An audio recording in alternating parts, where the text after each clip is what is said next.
Hello बच्चों, so let's see this question. The question says कि what is the criteria for the classification of the organism as belonging to kingdom Monera और the Protista.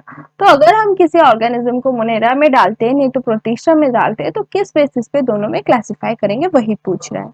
तो जो हमारा Monera kingdom होता है, protista kingdom होता है, उनमें डिफरेंस कहाँ पे आते हैं? उनके न्यूक्लियर मेम्ब्रेन प्रेजेंस और एब्सेंस पे. जो हमारा किंगडम मोनेरा है, Monera kingdom, they are prokaryotic. Prokaryotic का मतलब क्या है कि उनके पास वेल डिफाइंड न्यूक्लियस प्रेजेंट नहीं होता. Absence of well defined nucleus. ठीक है. तो वेल डिफाइंड न्यूक्लियस किसको बोलते हैं? जिस भी न्यूक्लियस का जो न्यूक्लियर मेम्ब्रेन उसके तरफ प्रेजेंट होगा उसको ही वेल डिफाइंड न्यूक्लियस बोला जाता है. तो एब्सेंस ऑफ न्यूक्लियर मेम्ब्रेन. ठीक है.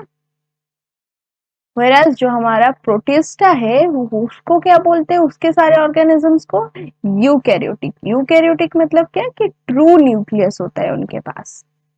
Eukaryotic, that is presence of well defined nucleus.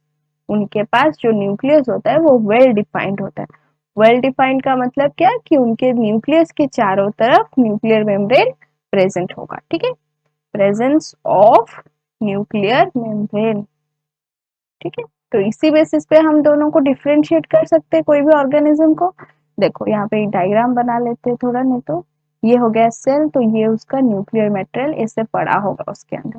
पर अगर प्रोटिस्टा की बात करें तो उसके सेल में जो न्यूक्लियर मेटेरियल होगा वो भी न्यूक्लियर मेम्ब्रेन के थ्रू सराउंडेड होगा. ठीक है. So I hope you understand this answer. Thank you.